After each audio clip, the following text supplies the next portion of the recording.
Right, well, let's get this this show on the road.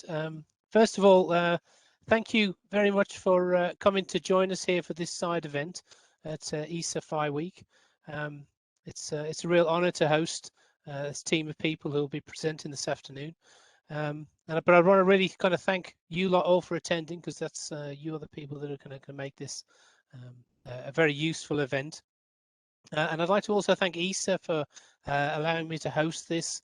And, and one other person who can't be with us, I'd like to thank Giovanni Marchisio from Planet, who has helped put the agenda together and certainly helped me with some of the thinking behind this session. But unfortunately, he's flying, I think, at the moment, so he's unable to join the call. So what I want to do in my first sort of 10 minutes is just to explain a bit of the background to why I've put this event together, and some of the sort of context really that we'll be talking amongst.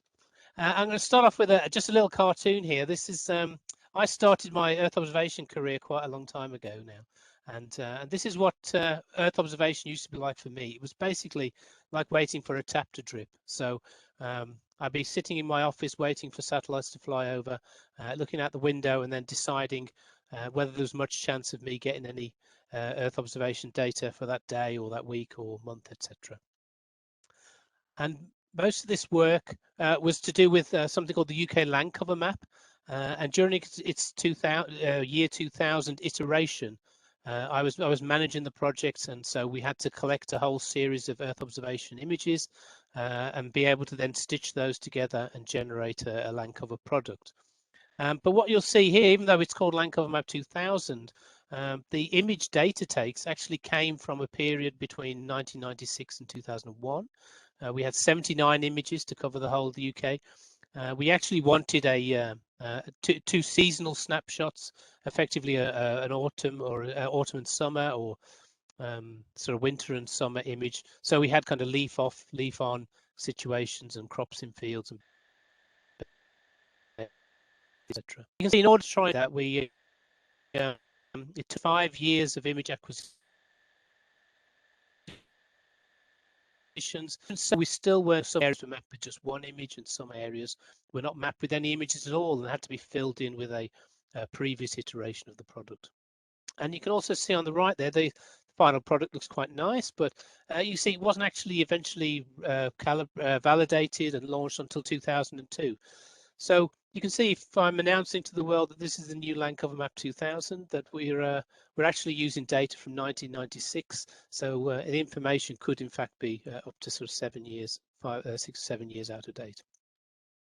And this was caused really by the basic problems in the Earth observation sort of sector or setup, you might say. So there was a paucity or a lack of data. So there weren't the instruments in orbit.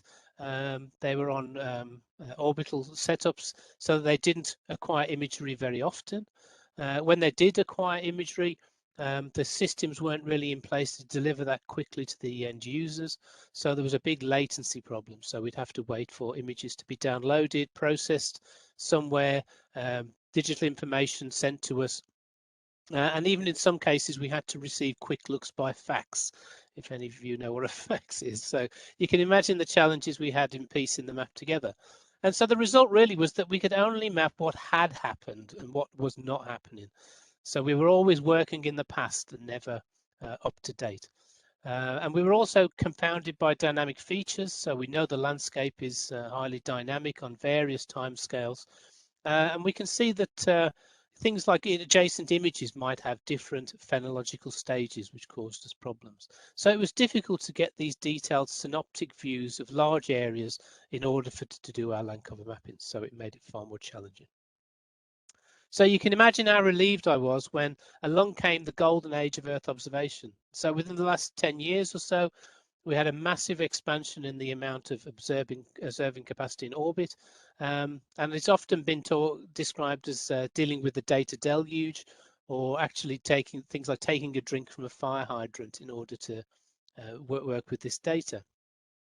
So what we're in a position now where we've cured that paucity of information problem, and also with cloud computing and network resources, we can now actually reduce that latency problem as well. So we can now get to this point where we can work with high cadence Earth observation. So perhaps what do I define as high cadence Earth observation? So really it's where we're collecting images a bit sort of between daily and weekly intervals. And so we can capture the changing variability of the landscape or the features that we're looking at. And we're really looking at the sort of higher spatial resolutions so we can see individual real world features and try to understand how they're behaving over time. And this is a Sentinel-2 time series. It's for 1 year in a place called Norfolk in the UK. But you can see at the top we have some intertidal areas. We can see the tide coming in and out. So that's another one of those confounding factors we had to deal with in our UK land cover maps. But then in the fields we can see the different management practices, the crops growing and then being harvested and the land prepared again. And at the bottom there, you can even see the shadows being cast by the woodland as the illumination changes during the year. So what does this give us then? This is, so now we have this high cadence image Earth observation data. If we can harness it, what can it give us? And the first and most obvious thing is that it allows us to take action much more quickly. So rather than waiting 7 years for an image or a map to be produced, we can actually then respond much more quickly. So we have earlier detection and then we can have faster responses. And there's a whole range of applications that are built around that. And some of those we'll hear about today. But equally important, I think one of the things that we're now starting to see is that we're starting to monitor process in the environment. And we're able to map what is happening. We can start to consider natural and anthropogenic changes and the processes and models and variations that we know from theoretical knowledge or lab experiments or field experiments that we know are happening in the landscape, and we can now start to detect them from Earth observation. And this also includes subtle changes, so things that are changing very slowly over time and may be very difficult to understand the change in two images separated a long distance in time, but we can actually pick up those trends if we can see much more frequent imagery. And where we are dealing with uncertain features, maybe the change is not that great, that the build-up of evidence over time gives us an idea of what whether the change itself is persistent or is it just a small aberration or even an error in the data, the uncertainty in the data that's being recorded. And this is where I'm going to use a quote that thankfully Will Marshall lets me use quite regularly, and it's this idea of getting inside the human decision-making loop. And I think that's something that Earth observation has not really done in many instances in the past. But what we're now able to do is offer up information that allows policymakers, land managers, or other decision makers to look at the environment and how it's changing, and therefore to take some really effective and useful actions. So that's what I'm interested in hearing about today from our guest speakers, and hopefully they'll be able to give us an overview of the sort of things that we can now achieve with high cadence Earth observation. So these are just the basic objectives of this side event. So I've probably mentioned these already, but I want to understand what opportunities high cadence EO opens up for us. I want to look at some examples, or I'd like our guests to present with some examples and use cases. And hopefully through that, we'll identify what are the opportunities, risks, issues, etc., bottlenecks that there may be in these sort of processing lines. And also take a look to the future and how this use of high cadence Earth observation will expand in as we move forwards. So here's the agenda. You all have access to this through the BRELA system. So that's kind of my sort of introduction. And so what we'll do now is we'll run through each of the presentations in order, and then we'll have a discussion session at the end where you can raise your questions, and we'll be able to track your questions if you write them into the chat function on the WebEx. And one thing I forgot to mention at the beginning, but you probably all should have seen the sort of disclaimer at the beginning of the session that it is being recorded. So if anyone who's speaking doesn't want to have their image recorded, then they're more than welcome to sort of mute their cameras. Okay, so what we'll do now is we'll move on to our first speaker, and I'm really pleased to welcome my colleague Annetta Wanya, from Planet.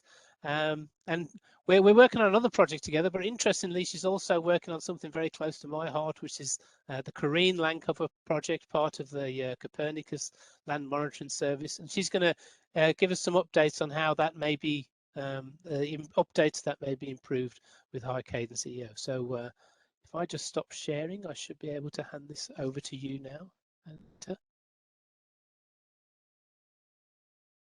Okay. Thanks very much, Jeff, for the introduction and for inviting me to speak in this session and to present you, I think, a very exciting project we're working on.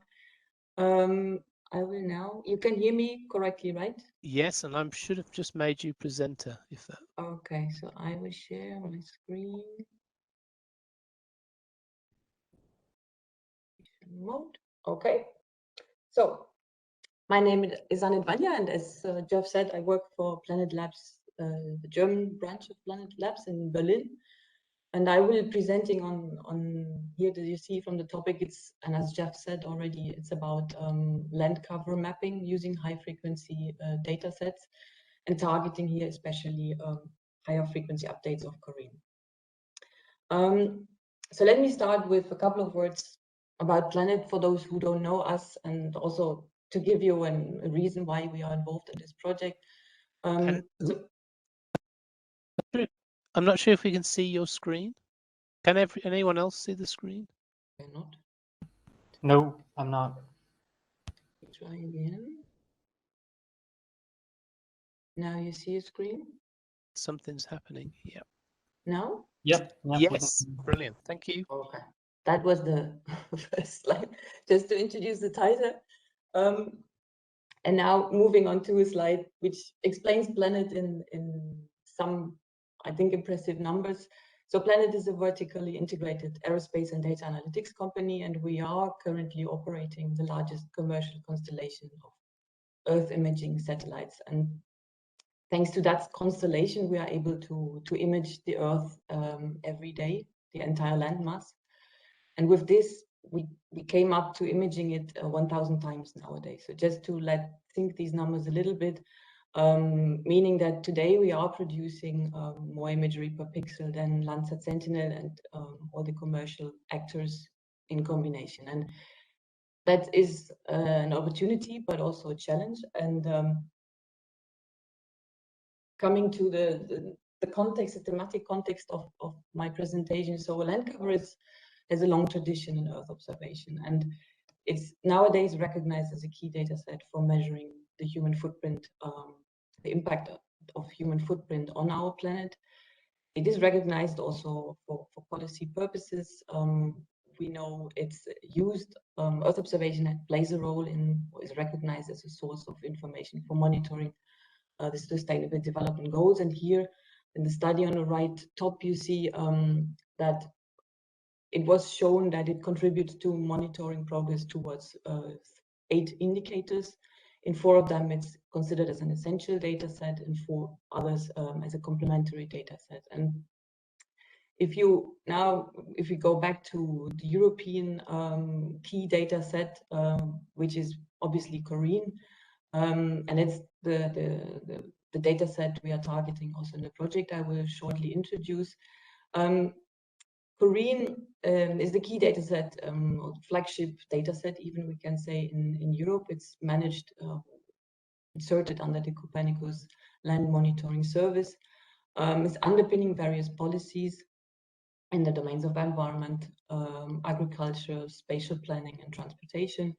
But what we observe, it's updated in a rather slow frequency every 6 years in a, we think, also rather labor-intensive process. And that's exactly where we want to start or contribute with a new innovative approach.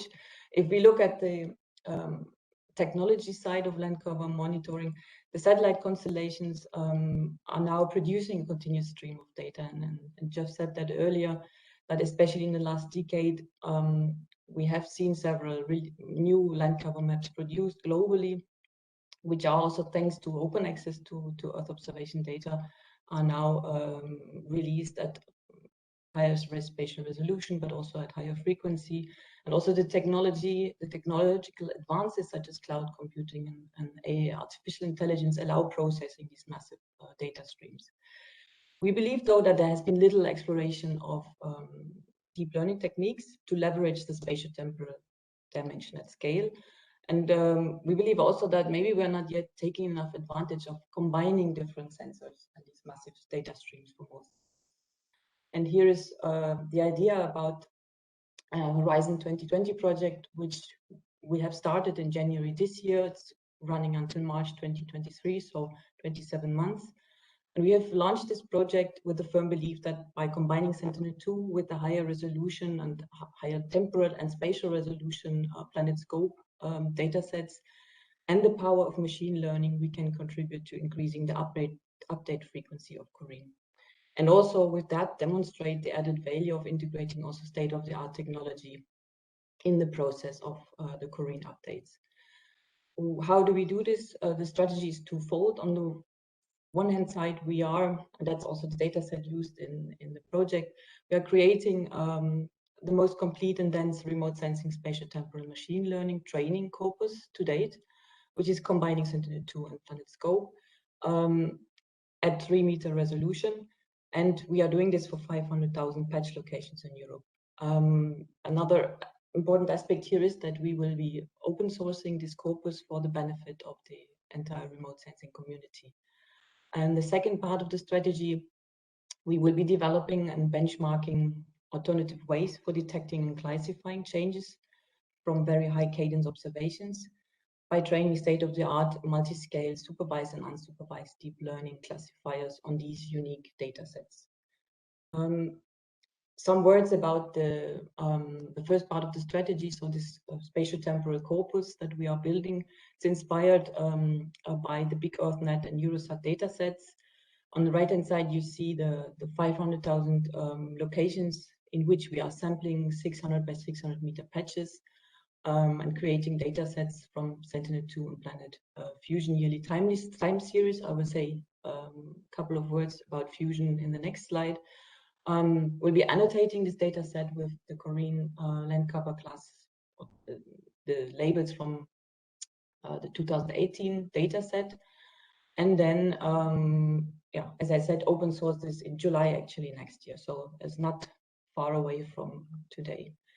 Some words about Planet Fusion is what we call it's a data set that we will be heavily using throughout the RapidAI4.io project. It's Planet's first in a series of game-changing fusion products that combines multiple data types and refines them into a single information stream. It is created based on the so-called system approach, CubeSat-enabled spatial temporal enhancement method. You see the reference on the top right.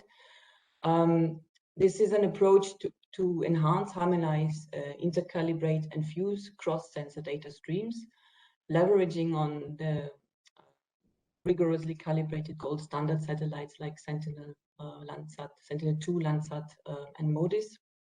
And in synergy, of course, then with the superior resolution CubeSats from Planet. And what you see in the videos at the bottom, the two left videos show you the input data sets. So PlanetScope, top of atmosphere reflectance on the very left, and then the harmonized Landsat Sentinel data set in the middle, and then leading to a cloud-free harmonized gap-filled data set on the right-hand side, which is this Planet Fusion data set that provides daily values per pixel at 3-meter resolution.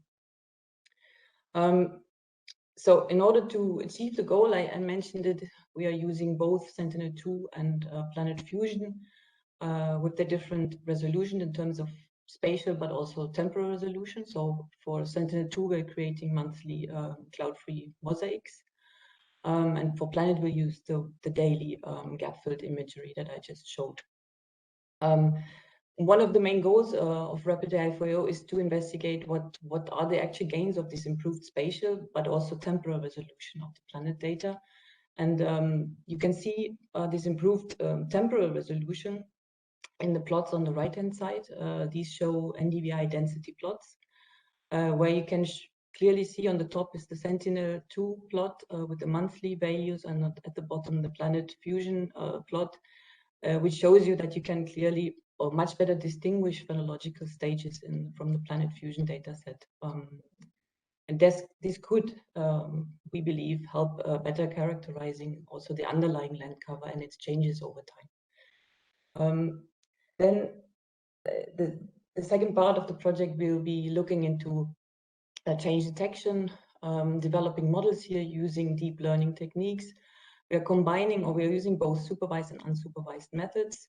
The supervised change detection method is here based on the idea of the spatiotemporal patch encoding. So we are learning relevant features by a deep learning model via a supervised task, and then use these learned models in a change detection approach. From this unsupervised and semi-supervised models, on the other hand, we think they hold the promise definitely to learn to disentangle phenology from structural changes, which are what we want to detect in the Korean dataset, and then detect anomalies based on these expected temporal patterns at any given location. And what we'll do, we combine these two approaches, or we combine the most performing models, both supervised, unsupervised, semi-supervised, in an ensemble approach, in order to come up with a heat map of changes, which would then allow to prioritize areas for map updates of the Korean. And then I will finish with some key takeaways. So I think you understood that we, for sure, with this project, we want to drive a paradigm shift away from the conventional approaches to change detection, which are so far typically based on measuring a few points in time, towards a scenario which involves monitoring and tracking change continuously. We'll create for this corpus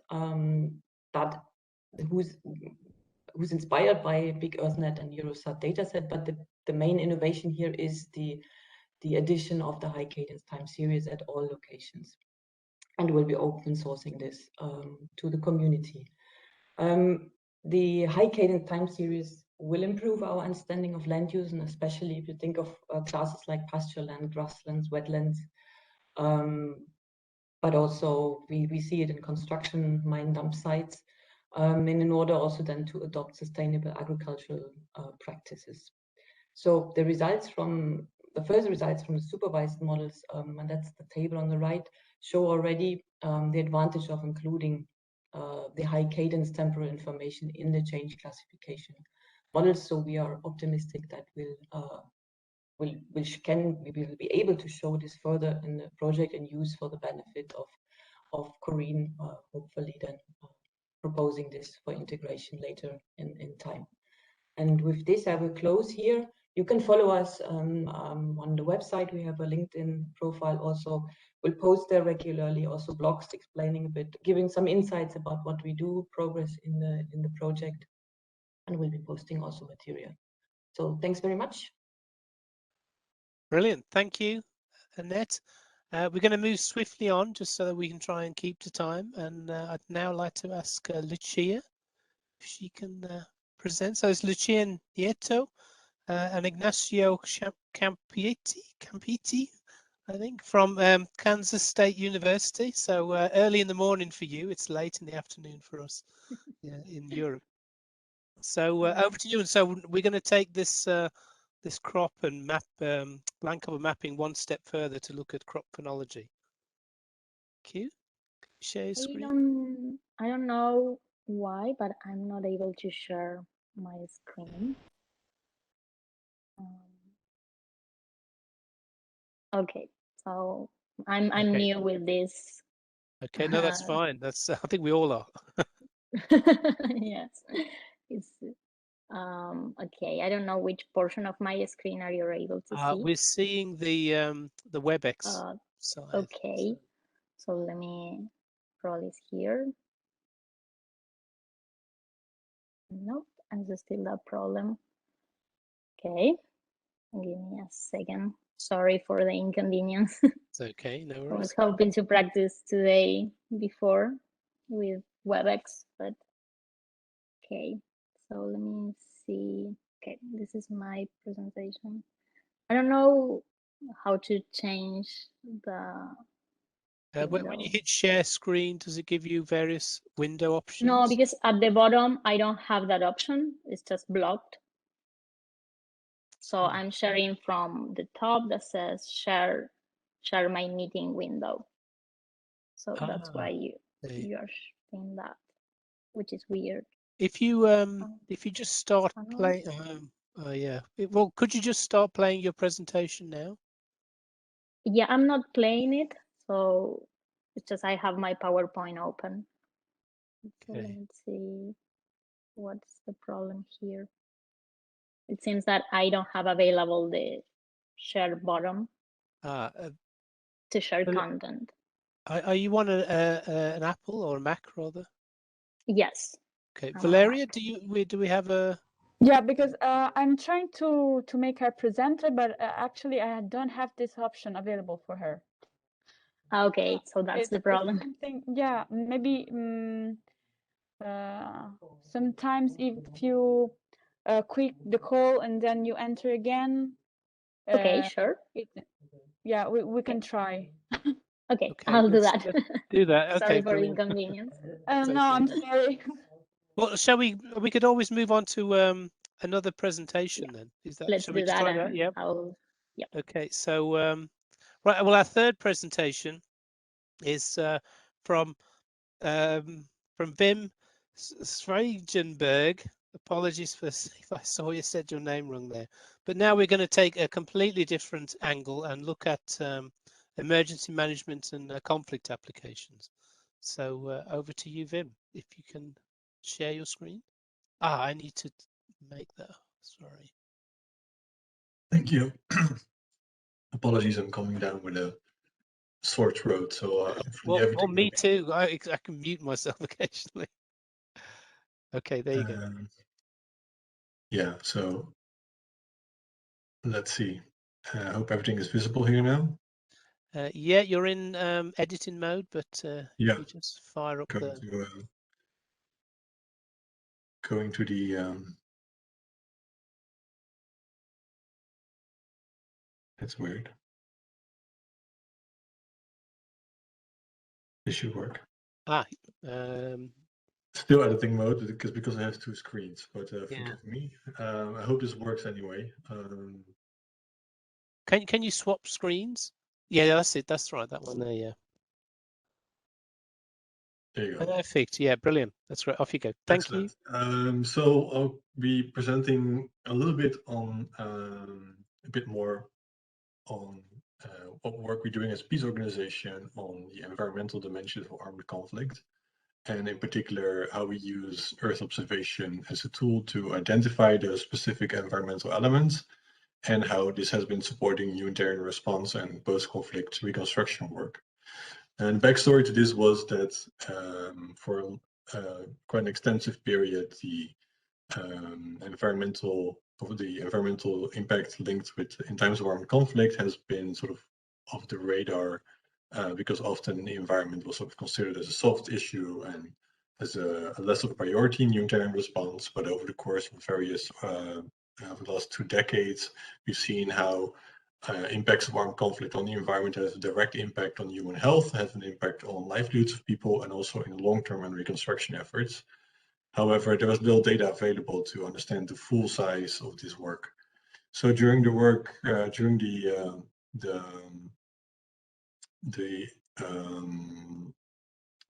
Syrian conflict, which when it escalated in 2012 and 2013, part of my work, I was already doing some work on the environmental impacts in Iraq, specifically looking at munitions impact. But we also noticed like the concerns along local communities on sort of the lack of cleanup and remediation efforts. And back then, I was involved working together with Elliot Higgins, who later started the open source investigative collective Bellingcat, already looking at Syria, for example, how we can use open source information to identify and geolocate impact from, for example, barrel bombs in cities in Syria. So when Bellingcat was launched, we thought like, hey, we can use also this open source method to actively monitor environmental impacts on the ground. And before, UN Environment was doing really great work with various reports, for example, in the Balkans, in Iraq, in South Sudan, and they applied Earth observation tools. But often their work was published years after the conflict, or it was limited because of limited funding to write those reports. So we thought like, hey, we can try to see what we can actually do already during the conflict. And for example, if there are imminent risk for civilians from like bombings of sites containing hazardous materials, or risk from damage to agricultural infrastructure that needs to be fixed, or water infrastructure, we can already do this. And also moving on, how can this be incorporated into humanitarian response? Because often the humanitarian community is the first to respond to things, to crisis, also in conflicts. So we started engaging a bit more, in particular around the war against the Islamic State in Iraq and Syria. So in 2016, we looked at how, for example, the impacts.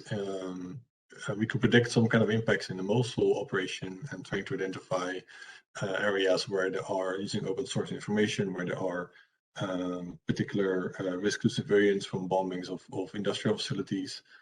And later on, we extended that to look at, okay, there's like direct impacts, but you also have like the ripple impacts. So for currently, we're doing a report on looking on deforestation in Syria, where we can identify like areas that have been at risk from growing energy prices, and look how the 10 years conflict resulted in cutting down of large areas with trees, which also have an implication for post-conflict response work. But also it could link also with climate resilience, because those are the last remaining forested areas of Syria. It also has an impact on environmental governance. So for example, you see also in conflicts how the growth of landfills are a particular issue. And the people starting burning plastics or solid waste, which has an impact, health impact on air pollution for nearby communities, which we try to identify also using open source, where those information and satellite imaging to look at landfills and growing landfills and the vicinity to populated areas. And I was requested to give a couple of samples, because it was kind of difficult, because we're doing quite a lot to look at like short case studies and longer term patterns of analysis on impact of the conflict on natural resources. Here's an article we did a year ago on Yemen, where a local news source reported on the disappearance of date palms. And in the case of Yemen, we looked at agricultural change in these particular areas on the west coast of Yemen, using both imagery from high resolution imagery from Planet, and also from Google Earth, which had updated imagery there. So we could track like how the increase of fuel prices and the lack of water resources had an impact on date plantations on the coast. Allegedly, 4 out of the 8 million date palms have been dying there in the last 5 years since the conflict erupted, which also, of course, had an impact on livelihoods of farmers. So here, visualizing those kind of impacts through Earth observation, it was very helpful to put this specific topic on the radar, looking at how natural resources are affected by conflict. And it can also push for policies change, or push for specific policy responses to ensure that affected communities get the necessary response, or to understand like the broader patterns of conflict on people's life. And that's where, hence, like using those Earth observation methods, we can sort of track those kind of specific problems in specific areas. This summer, we also looked at, again, using both Sentinel-2 and Planet imagery together with other data sets to look at the impact of the closure, or not the closure, but the lack of rain in Turkey, which resulted in less fill of the dams. Those dams and the water infrastructure is key for agriculture in Syria. So here again, using remote sensing, trying to see what the fills are of the various lakes that are going into the Euphrates River, and how lowering of the lakes had an impact on change in vegetation in the various areas in the conflict-affected Syria.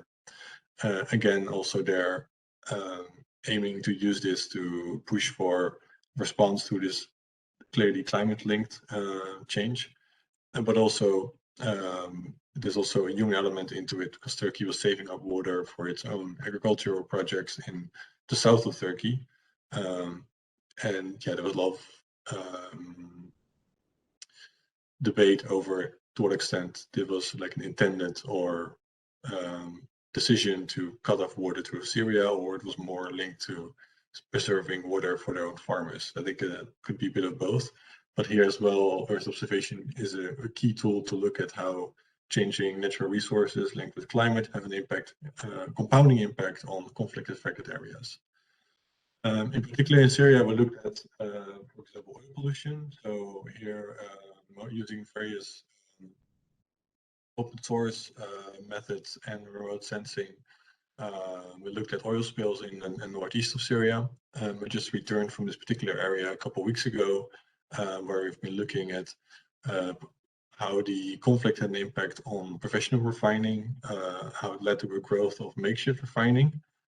So those are sort of small refineries which are built by local communities because the professional refineries were shut down, and using Earth observation data, we could map all those kind of clusters throughout Syria, where we identified over 350 clusters, and probably having like roughly 25 to 30,000 smaller refineries in the period 2012, 2017, 2018.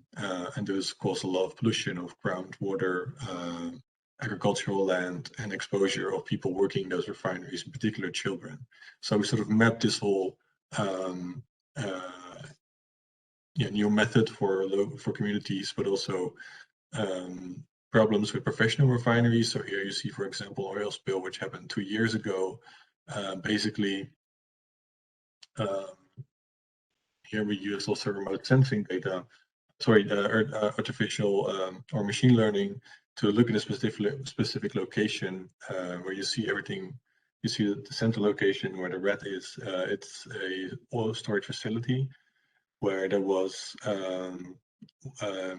oil wastewater directly released into local rivers, and it has been going on now for 7 years. And we try to use their machine learning there to, if we can identify all the contaminated areas in this particular area. And I've been visited the location a couple of weeks as well, and it's still an ongoing problem where oil wastewater is directly flowing into an 80-kilometer river that's going in through all kind of agriculture areas, and there's like persistent pollution, groundwater pollution as well. People or farmers cannot dig water wells anymore because the groundwater is such contaminated with oil. So yeah, basically combining all those methods to get a better picture of conflict pollution in this particular area. Can you wrap up now? Oh, we got one more example? Yeah, lastly, this okay, is brilliant. something, again, grateful for Planet to use their examples where we mapped the oil spills and discharges from wastewater at the Banias refinery in the east of Syria over the course of 3 years, and trying to identify what the sources of pollution are and the general impact on coastal and marine pollution zones. It was sort of the wrap up. So we'd like to engage with the community of Earth observation practitioners to learn a bit more. Like, we're just 2 people at PAX doing this, but we're really keen to interest to work with people how their expertise can contribute to understanding this and link this more into humanitarian response, and sort of see if we can build sort of different sources and methods to look at specific impacts on natural resources. So feel free to get in touch if you have ideas, and yeah, I'll be looking forward to following up discussion after this session. Thank you. Brilliant, thanks. That's really interesting. I think we can all see from those examples how you know, you need to act quickly, and you need the high cadence EO for that. Right, let's try Luciana again. So I'll try and make you. I can make you a presenter now. Okay, perfect. Now it's, Okay. I think we'll be fine. Hopefully you're seeing my screen. Yes, my that's presentation great. now. Great. Yeah, Sorry that's brilliant. for all the problems before. No, no worries, off you So go. in this opportunity, I'll be discussing the use of course of high frequency Earth observation. And this presentation is also a little bit tied to the first one because we are using the Planet Fusion product, as you will see in a minute.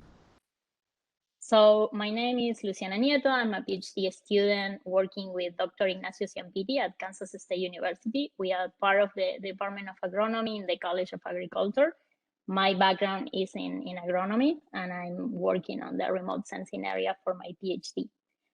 Also, we are part of a really big team. We are more than 26 students working with Dr. Ignacio on many multiple topics from different crops, different methodologies, and also Earth observation, which is my part. And today I will be presenting a little bit of my dissertation on the importance of phenology and how we are tracking the progress. So first, I always like to start explaining why phenology, because normally for agronomists and people related to agriculture, we tend to look at the end of the process during harvest and try to define the yield process. But phenology is a key component because basically explain how the plant is growing through the entire season. And this is tied to field management practices to find the specific moments when we need to start working, water budgets, specifically here where we have a really big area under irrigation, as well as policymakers, international markets to set up the prices. And now we are moving a little bit more into adding this layer as a part of predictive models. So currently in the United States, at least, USDA is the one in charge of reporting the progress of crop phenology. In this case, this is an example for maize, corn. That is a really extensive crop here, at least in this area. And this is an example extracted from one of the reports they are releasing weekly, where we can see the progress in percentage. The way that these numbers are built is using a network of agricultural agents that go to the field and collect the measurement, report, and prepare everything together. In the past year, they started to try to also work with remote sensing, but still this is what we have at the end of the week. So in our group, we decided to say, okay, what happens if we start blending this information with remote sensing to try to improve and remove a little bit the human component? So we know perfectly well there is a huge and strong relationship between the values of the different indices and the spectral component across the season. So when the plant is growing, we start having a little bit more signal. And then when the plant starts dying, when the middle of the season starts to decay, those values start to get down. So we try to combine these two things together, and we had the opportunity to access to a really broad ground truth database, which is not very common. And normally we struggle to find ground truth data and quality ground truth data. But in this opportunity, we had a company that was collecting information through the entire state of Kansas. We are pretty much in the middle of the country. For those who are not aware where Kansas is, we are in the middle of the United States pretty much. And it's a really agricultural zone. It's below the corn belt, but still the yields and the agricultural component is really strong. So this company collected information on different fields, and they collected the day that they took the measure, the phenology information for that specific crop. In our case, would be maize, because we decided to just take that one, but we have information on other crops. And also a very important part that normally we don't have access is the geolocation. So we were able to tie the phenology measurements to a specific location in the field and in an entire region. So from this ground truth data for 2017, we had 91 measurements across the region that we decided to tackle. So we added the same dates for weather data, some components such as precipitation, temperatures, and vapor pressure deficit, all very important things for crop production. And then we decided to take two different roads. First, we decided to use the product, the fusion product from Planet, where we extracted the band, the spectral information from the bands, and we calculated different vegetation indices related to the crop progress. And we, although, as Annette mentioned, this is a daily product, so we had the opportunity to match perfectly our ground truth database with the satellites, with those images. So we extracted exactly 91. And then we train this in a random forest classifier to see how is the performance at each phenological stage, as we will see in a minute. And then we try to do the same using Sentinel-2. And the reason why we use Sentinel-2 and not other fusion product is because this is well extended in agronomy, in the agronomy world. So we decided to tackle that product to see how this will work and to use it as a benchmark. Again, we extracted all information from the bands and the same vegetation indices. Once we had all that, the first objective from our work was try to identify this optimal combination of variables, combining all the weathers, the bands, and the vegetation indices. And once we had that, we evaluate the performance comparing both products, right? And these are a little bit the results. As we can see, this is a confusion matrix organizing all the elements. We want pretty much all the elements around the main diagonal, as we have here.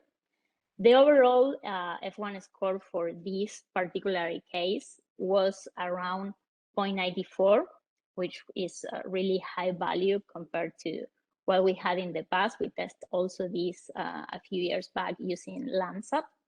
And then when we look at each specific phenological stage, we can see those metrics are also really high, and which is pretty much what we want. Then when we move to use Sentinel-2, the problem that we had, since we only were able to capture 5 images, is that our window to see what is happening in the crop, normally a corn here in the United States and specifically in Kansas, is planted around late April, early May, and harvested around October. So if we only have 5 moments in the season to see what is happening, we will only see a few of those phenological stages instead of see the entire picture. And this is what we are seeing here. Although the F1 score was still really high because it was 0.86, the only phenological stages that we were able to capture were these 3. And one of those that is really critical for us, that is BT, that is when pretty much all the yield components are started to define in the plant, is impossible, was not captured very well in this process. So then we decided what happened if we increase a little bit the window. Using the same image, we will add 3 days before and 3 days after from our ground truth database to try to see into the past and into the future 3 days with the same image. And the results were these. Of course, the number of phenological stages now is a little bit bigger because we were able to see a little bit more, but the final value was a little bit impacted, and some of the stages still were not properly classified. So we decided to move this a little bit further and take 10 days before and 10 days after just to prove a concept, and these are the results. We were able to see all those phenological stages pretty much the entire season, but though that main diagonal where we want to have all the values now is a little bit off. And the result is the F1 score that we got, it was 0.60. And each phenological stage, as we can see here, was not properly classified. So this was, I'm just showing a tiny portion of the entire project that we did, but I think this is helping to really emphasize the importance on having daily gap-free images, which is what we had with this Planet Fusion product, and how this impacted improving this accuracy and the overall metrics, and giving us the opportunity to really classify each specific phenological stage, which is for farmers, stakeholders, and policymakers, and every actor in the chain is really important because it helps us to really take more proactive actions instead of reacting. And also something that I always like to stress in this type of conference is the importance of having ground truth data. In our case, we had this lack of having a huge database provided by a company, but still, if we want to transfer this and training in other places, we still need that ground truth data. And I think it's an important thing to start thinking about. With that, I'll want to thank all of you for your time. If you want to learn more about our team and our projects, as I mentioned before, we are 26 students working on different things. You can follow our QR code here, where we have our websites and social media. And if you want to learn more about my project, feel free to contact me. This is my email. So thank you very much. Brilliant. Thank you, Luciana. That's excellent. We're going to quickly speed on to our next presenter now. So hopefully she now has presenter privileges. I'd now like to welcome Iris Muller, professor from the Trinity College in Dublin. And she's going to talk to us about how high cadence Earth observation can be exploited in the coastal zone. So on to our next different domain. Thank you. Thank you. Now let me just see if I can share my screen here. And while I do that, hopefully that will work. So I don't know. Yeah, we're in editing mode now, so I'm just going to do that. Can you? Oh, sorry. Yep, that's great. Sorry, wrong. Oh. Wrong presentation. Just a second. It looked good. I've just come from a lecture to students, so I've got the right one now, hopefully. Can you still? No, you can't now see. I've stopped sharing. Have I? Can you still? No, we can see it, but it's in in editing mode. Okay, That's so it. Hopefully you've got it now. Okay. Yeah, brilliant. Thank you. Thank you. No, thank you very much, and thank you for inviting me to come in here. So I don't know, how much you've sort of heard of dynamic environments that change on really a vast number of different timescales. And I've myself worked in coastal systems for the last 30 years, and it's probably some of the most dynamic environments that I could imagine on a number of different timescales. And that's why, I personally find them really fascinating. But also that's why they give us a lot of problems as humans when we live near the coast. And we're now seeing vast population numbers at the coast, and the coastal populations are increasing at 3 times the rate of the global average. So understanding how coasts change and why they change, and how we can respond and predict those dynamics is really, really important. And now we also really have this problem that coasts change sometimes on annual timescales, and annual sort of time grabs, if you like, are enough for us to understand coastal sediment movement. And you can see that on the right-hand side of this slide, the animation there, where sandbars are migrating relatively continuously over decades from one place to another. But on the left-hand side, you see the impact of a really strong individual storm surge that has caused havoc, in this case on the west coast of Ireland. And we're all familiar with the hurricane damage that is regularly caused in the Gulf of Mexico, for example, in the US. So coasts are dynamic on a number of different timescales. Why are they so dynamic? Well, there are multiple drivers that force coasts to change. They are often unpredictably forced, largely because meteorological forces act on the coast. They are multi-directionally forced. So unlike river systems, for example, where we at least know the direction in which the water is flowing for most of the time, and floods may occur, but the directionality is always clear. That is not necessarily the case in the coastal context. They're also multi-timescales, and I've just illustrated that with the previous slide. They're open systems, and you can see on the right-hand side there a little diagram from the IPCC that quite clearly, highlights how external terrestrial and external marine influences come together at the coast. And we really struggle with defining boundaries for coastal environments. So the spatial the capturing of spatial information at the coast is very, very important, and continuous and systematic spatial capture is very important in that context. Coasts are also non-linear systems, and that's as a result of what we call the morphodynamic feedback. So that's illustrated in the bottom diagram there, and particularly the bottom right, where you can see waves and tides, for example, might shift sediment around, but the shifting of the sediment then changes the morphology of the coast, and the morphology of the coast, or the shape and the configuration of the coast, will determine how tides and waves act upon it. And sometimes these can be really quickly step changed in time through an extreme event like a tsunami or a coastal storm surge or something like that. And for that, we really need high cadence observation to resolve what happens at those times.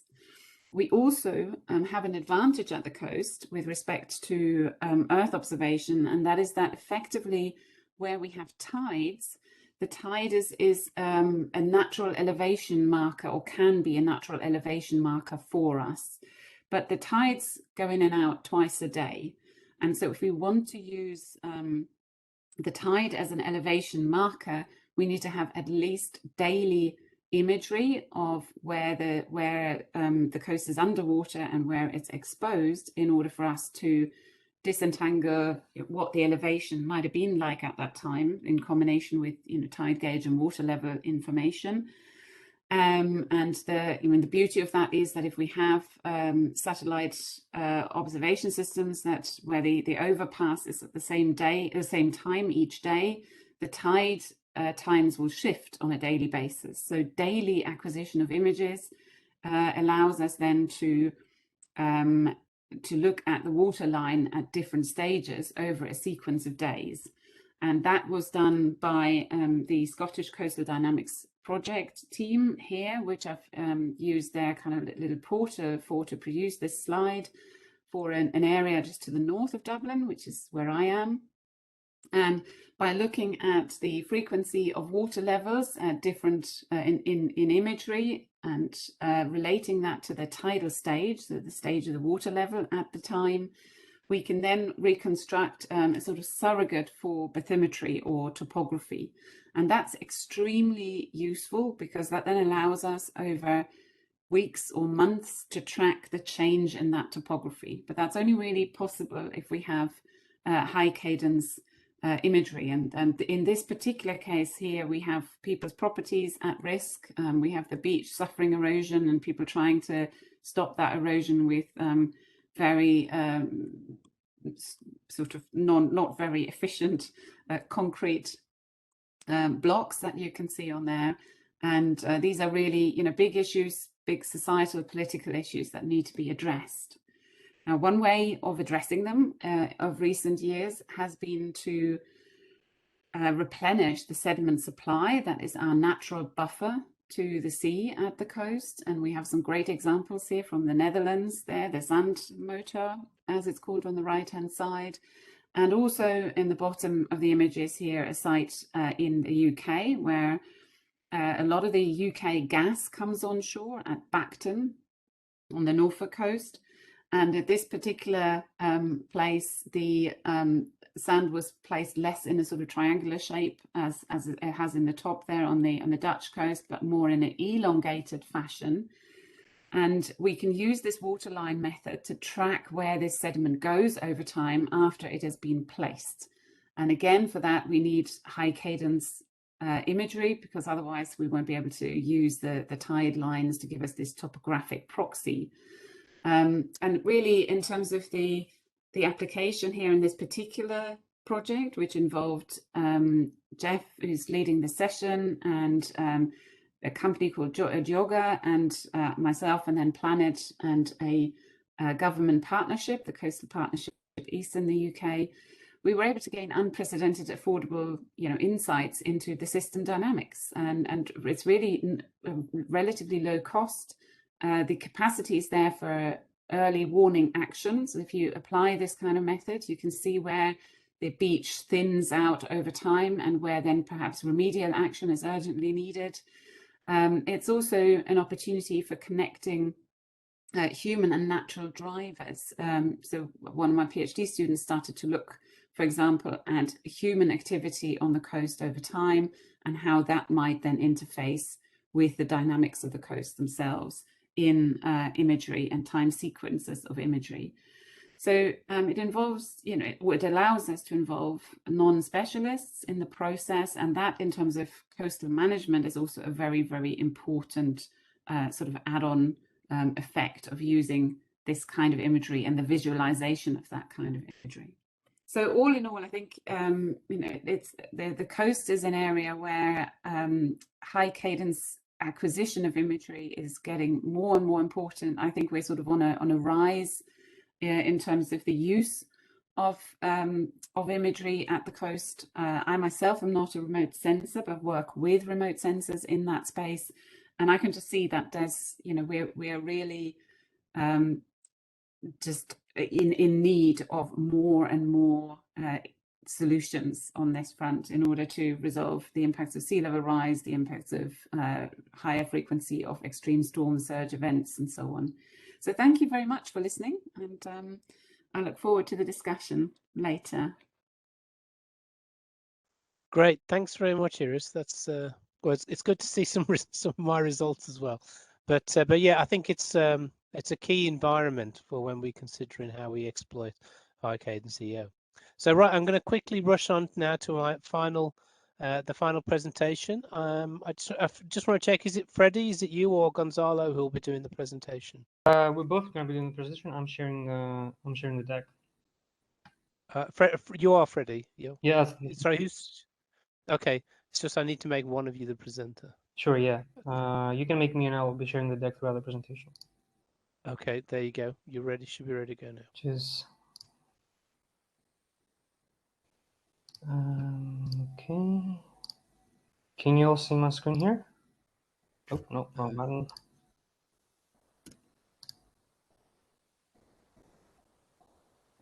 Yep, that's looking great. Thank you. Awesome. Okay, so okay, I'm going to start now. So hi everyone. My name is Freddy, and with Gonzalo Mateo Garcia, Dolores Garcia, and Kevin Dobbs, we're been working on this project that we're using very high resolution optical data and topographic data to map the flowing waters of the United States in a near daily fashion, so in a near real-time fashion. So this project has been under the umbrella of the Frontier Development Lab, which is a private-public partnership between NASA, SETI Institute, and Trillium, the company producing FDL. And its aim is to apply ML to various scientific domains like hydrology, in this instance for the purposes of the situational awareness of streaming waters. Now, traditionally, the way waters have been mapped in the United States, there's this data set called the National Hydrographic Data Set that has been the result of decades of field work collecting the locations and the state of streams. But what's the reason why such assets are they have an observation cap is because the intermittency of the streams change throughout the decades. So this is not updated in data sets like this. This observation gap is more obvious when we're considering that most of the gauge devices that measure the level of the streams is mostly situated on the biggest rivers, the ones shown in blue, and then the rest of the dendritic network shown in red is not observed at all in terms of its flowing state. So this is the promise of remote sensing. This is what Earth observation and satellite data especially promise to bridge by looking on the ground and hoping to give us this kind of capability in a daily fashion. Now, but for this to do, in order to really extend the observational horizon of the dendritic network, we need very high resolution. And here I'm showing you examples of pervasive satellite imagery like Sentinel-2, where we can see the main body of water, but not its tributaries. On the other extreme, we have things like WorldView-3, where at 0.5 meter resolution, we can clearly see the tributaries and the body of water. However, it's important to note here that WorldView-3 is task-based, is not archived, so this imagery cannot be provided in a daily fashion. Now, somewhere in between, the PlanScope constellation gives you this nice trade-off of daily cadence and relatively high resolution. Now, note that we're also using the Planet Fusion product of Planet. So we have 2 years worth of daily data across all the water basins, various water basins in the United States.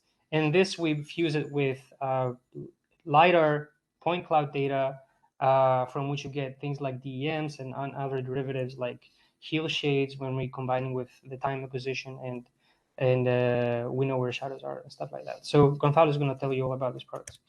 I'm going to give you a very quick overview of the pipeline. This is more pictorial rather than the descriptive. So we start from a satellite image, and then using a unit, we train it to detect water, right? So this is semantic segmentation. You're familiar with that term, and then where every pixel is predicted, whether it's the probability that this pixel is water or not.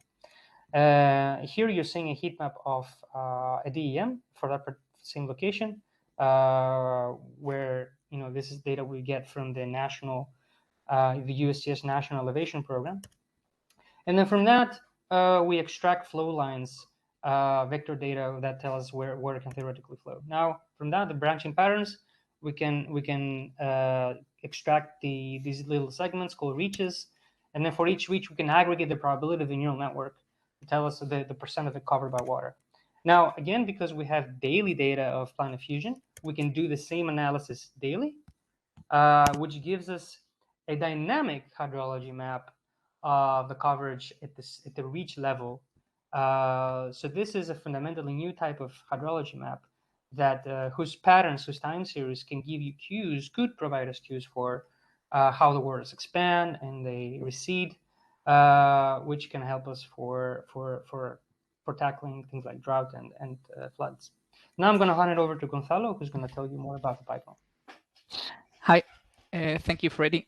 So I'm going to tell you about how we build this pipeline, this Pix2Stream pipeline, which, as Freddy mentioned, is based on, first, it has two main components. One is the neural network that is producing pixel-wise probabilities.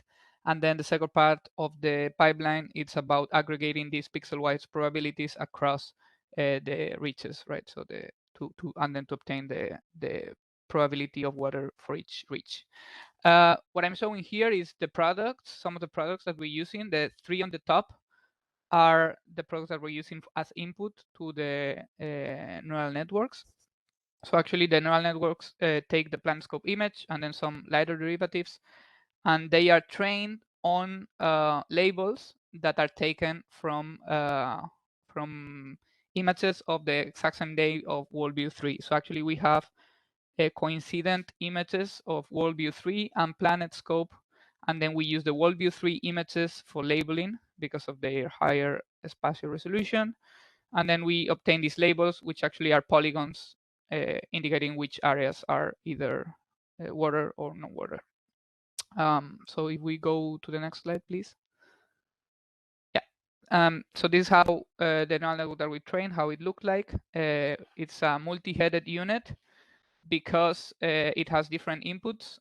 So these inputs are the different derivatives of the DEM plus 3 days of planet images, right? So actually the day that we want to predict and the previous and the next image. And as we could see, every image is fed into the network as at their input resolution. So we are not reprojecting any image. This is done all with the neural network.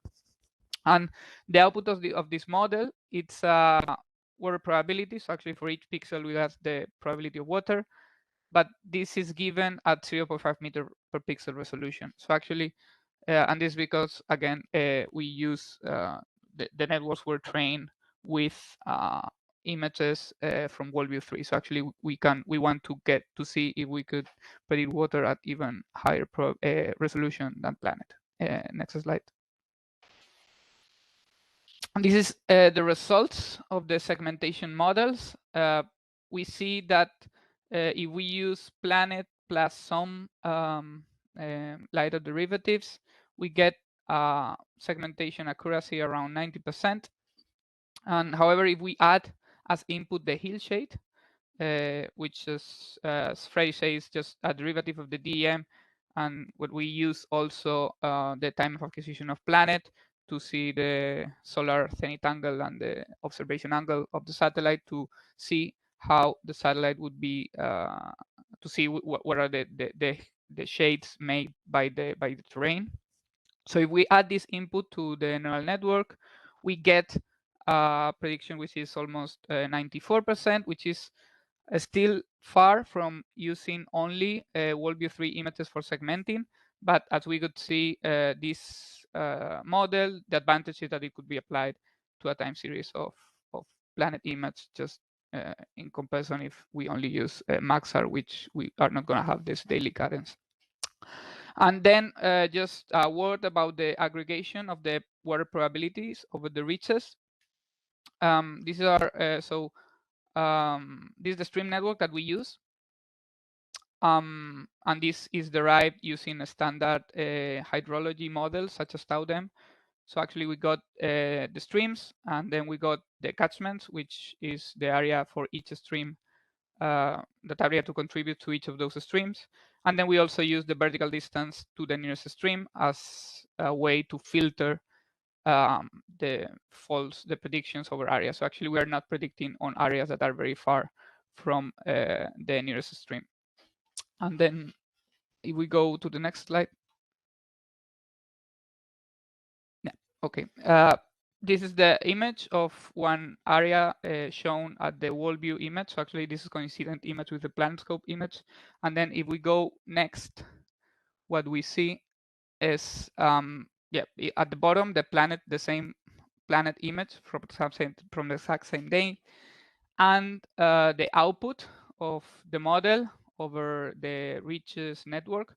So actually we have for each of these reaches, we have a value that could be interpreted as the probability of water in each of those reaches. And the good thing of this is that, as Freddy has shown in the video, we have for each of those reaches and for each day in the 2 years time series of Planet, we have an estimate. If that reach had water for that particular date. And yeah, if we go next slide. So just to summarize, to conclude, we have developed a new data-driven hydrology map at the stream level that produce estimations of water on daily estimations of water on at the reach level. We have shown that actually we can fuse Planet imagery with digital elevation models and other digital elevation model derivatives such as the hillshades to actually produce more accurate segmentations that are still not as good as using Maxar image as input, but good enough for an operational product. And then the third thing is we are open sourcing the pipeline that we have developed that is called OtherWorks and will be available soon. So this is the people that has contributed to the original FDL challenge. And also, as Freddy didn't mention, but this particular challenge was also sponsored by Planet, the USGS, and the Google Cloud. And the USGS also provide us a lot of support with the LiDAR derivative products that we have used in this work. Yeah, so thank you. Brilliant, great, thanks very much. So I think we've had there 5 really really sort of different applications there, but all of them showing the importance of having access to that both fine spatial resolution and high cadence Earth observation data. And I think it shows that we need this information both for us in response to specific incidents, such as what Wim was saying about the removal of date palms, for instance, or particular events of burning of crops, etc. But also that it then also provides a rich data source on which to build other information by looking at those temporal profiles that Annette and Luciana were looking at as well. So I think it's I think we've proved the point that high cadence Earth observation is definitely needed out there. We've had no questions in the chat, so but anyone who's here, please feel free to stick a question into the chat if you wish. I've got a few questions, and again, going back to my historical background in dealing with imagery that maybe came through the post on a 1/4-inch mag tape, etc. Dealing with daily image acquisitions, I mean, it does sound like a bit like a dream come true, but what are the bottlenecks and challenges and problems that we have to overcome to make that information sort of properly accessible and usable in viable applications? Does anyone want to offer a thought? Can go. Thanks. Based on my experience as an agronomist who is taking a lot of courses on remote sensing, I'm not a native on remote sensing. So for me, my first problem in some sort was the amount of information and how to deal with that amount, and also how to store the data in a properly manner and be able to use it. Most of our work was conducted on Google Earth Engine, but even though that I didn't have that information on my computer, because at some point we had terabytes of images, I still have the challenge to upload everything to Google Earth Engine and slice that per year, because the quota that normally we have on Google Earth Engine is not quite broad to conduct a pipeline. And I think, of course, when more people would be involved on that will disappear. That won't be a problem, but at least that was my experience. And I'm totally open to still pay that price for having daily data. Mm-hmm. Right. Anyone else? I mean, I think it's. Oh, sorry, go on. No, I fully agree with Luciana. I think that's the biggest challenge now, how to analyze this massive volume of data. And I think it also somehow puts pressure on the sector producing these massive data sets. We have to make use of it in the best way. And yeah, so to not have these satellites just turning around the Earth, but yeah.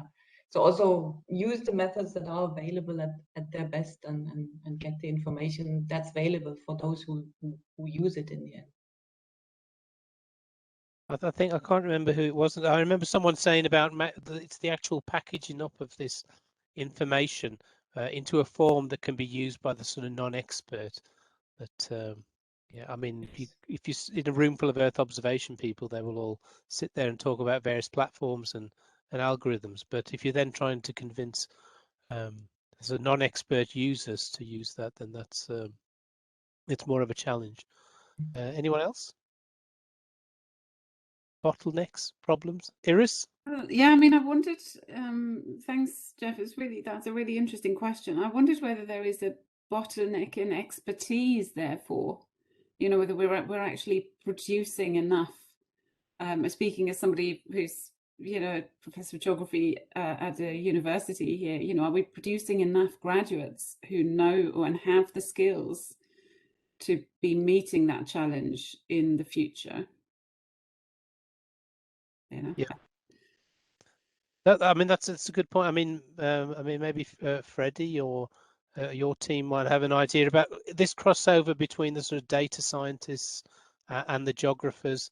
And is there a kind of two-way street there, or do these kind of people sit in different tables in the coffee bar, so to speak? Oh, definitely. I think this particular project wouldn't be successful without having a tight loop between the USGS and the ML experts. In particular, we had to understand. We needed, first of all, we needed their help, their domain expertise to provide us the labels because this is a supervised learning approach. But also we needed to understand to what level do we need a situational awareness, because it's one thing to just give you a segmentation of where water is, where the model thinks where it is, but then to incorporate that, to infuse that with the available vector data, the landscape, sorry, the topographic data. We need to understand how this different derivatives is generated and how to be interpreted. And also in the future, you know, what do you do with this time series? How do you consume it? I think there the use cases are many, but depending on the exact use case, there are nuances that that we need to understand in order to make this kind of pipeline operational. Yeah. I mean, and the follow-up I'd have to that is I do quite a lot of work in the kind of user requirements sort of area. And I think it's also for the users to understand what can be generated by Earth observation and machine learning, etc. And these sort of processes. I mean, I was actually did some work on the new Sentinels that have been developed, and when I asked for people's requirements, they weren't even aware of Landsat. So they were giving me sort of Landsat specifications, and I said, "Oh well, no, that's been around since the 1980s, you know." And I think there's a kind of learning process there for people to be aware of, you know, it's not paper maps anymore. It's these very dynamic products that can tell them some really interesting things. They're really rich data sets to drive their requirements. Okay, any more? Yeah, I think you have to remember here that machine learning's role is one that complements the human factor. Like I think to answer your question on the daily cadences, that yes, daily cadence allows us to do a lot of things, but now you're in a regime where you no longer have the capacity to manually, for a human being to have the time to digest all this data. This data has to be mined, not looked at by a human. So this is where machine learning comes in. Yeah. And Vim's put his hand up. Yeah, I think I'm one of the few people here in the room who doesn't have a GIS background, but what was helpful for me that through platforms such as Sentinel Hub, but also various platforms made available like EarthMap and various easy scripts to be used on for Google Earth Engine, made it Earth observation really accessible to and myself and also other people who have an interest in this, in applying this in our work stream. I think that's also an advantage with current methods and platforms that many organizations are working on, that we can easily use like Sentinel information, Landsat, but hopefully also soon planet imagery as well, to include it in our work stream and our thinking. I think particularly in the humanitarian community, but also humanitarian disarmament community, this has been put forward a lot of progress in doing research, and not just this, but also for environmental activists working on these kind of things. I think that's the advantage of having this short data made accessible for amateurs like myself, or people who can, you know, watch a couple of YouTube videos on basic programming skills for various languages that can be applied to assess certain changes. And we always will need professionals to do more in-depth analysis, but it's a good starting point. Yeah. Do you think the sort of whether the it's happening way too quick for the policy cycle? I mean, the title of the session was "Get Inside the Human Decision-Making Loop," but these changes have happened in less than a decade. You know, we've gone from a very Landsat-based sector through to you know, having the planet constellations, also the radar constellations coming along, etc. So I mean, I wonder if it maybe in this next decade it'll the impact will really be felt because more people will be aware, and more tools will be there, and there'll be more use cases and examples. Well, to quickly respond to that, I think it's already getting into the human decision-making loop because we can respond very quickly to incidents, and we can use for fact-checking when it comes to like what happened this summer with like the waterfall and water shortages, and immediately feedback into discussions. For example, what we do, particularly on the water cases in Syria, we get requests for humanitarian organizations from the UN, provide information, and that's being fed into even political decisions in UN Security Council. So that's like just with basic knowledge, you can, and of course make sure to verify, but it's getting into the loop immediately. And even for advocacy use, for example, if there's a spill incident, which happened also on the coast of Syria, where we use radar imagery and other imagery to identify where the spill was heading, other more professional agencies jumped in and published about it, and put the issue on the radar of emergency response organizations, and generate attraction that influence policy response. Brilliant. That's great. And Annette? Yeah, I can only agree. And I don't think it can be too fast, because we should continue going with this train now. No, I think in the past decades we have managed to move from a rather research domain into really to the applied side. And I still remember, that's more from the disaster context, also users asking for more frequent observations, and Wim showed this, no, and he said it is. So I think it responds also to this user requirement for some specific applications, but for other applications, having the data now available, we can show what else Earth observation is capable of doing, no, for these water coastal applications or crop monitoring. So I think it's even more of an argument to convince policymakers to rely also more on Earth observation data, to adopt them in their workflows and decision-making processes. Yeah, so in some ways it's almost becoming more mainstream that people will think in these terms. I know there was always the joke when Google Earth first came out that people went outside and looked up to see if they could see the camera looking down, but it obviously won't be that, but it's we're getting almost to that point where events can happen and we can challenge those events with Earth observation and Earth observation information. So yeah, I think it's on the up, and let's hope this becomes a lot more mainstream, and nobody will be producing those land cover maps that take 7 years to go from the first image to the finally published report. Yeah. But I think we're supposed to wrap up. We've already run over time. So does anyone have any final comments to make before we all sign off? It's been a really interesting session, I think, and because if you run over time, it usually means that there's lots of interesting stuff to say. So I think I'll count that as a success. So. Definitely. Anyone else have anything? There's no more questions in the box. So, okay, well, I'll just like to thank everybody. I think it's been really great, and thanks for your time and efforts putting these presentations together. And I hope at some point in the future we can all meet up face to face and talk about this stuff over a coffee or a beer or whatever's appropriate. But yeah, I'll keep in touch with everyone, and we all have plenty of links in common through Planet and other things. And there are other events coming up. I mean, the Living Planet Symposium is coming up in Bonn next year. So maybe that's an opportunity to catch up, or maybe have another special session. I'll talk to people about that and see what we can pull together.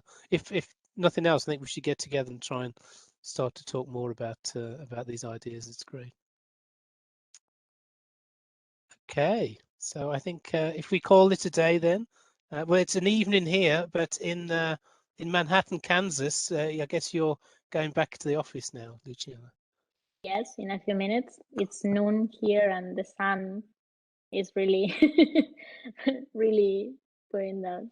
Is it great? Well, it's raining in the UK, so I think I'll go and hide under a rock now. But yeah, once again, thanks everybody. It's been great, and I'll just take a quick screenshot if everyone doesn't mind. I think I've got everyone who's presenting. Yeah. Oh, there's I'll just try once more. Fred's moving his screen around.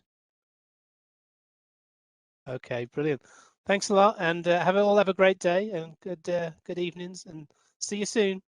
Thank Have a you nice very evening. much. Bye, everyone. Thanks Bye. for Bye. hosting your Bye. Bye bye.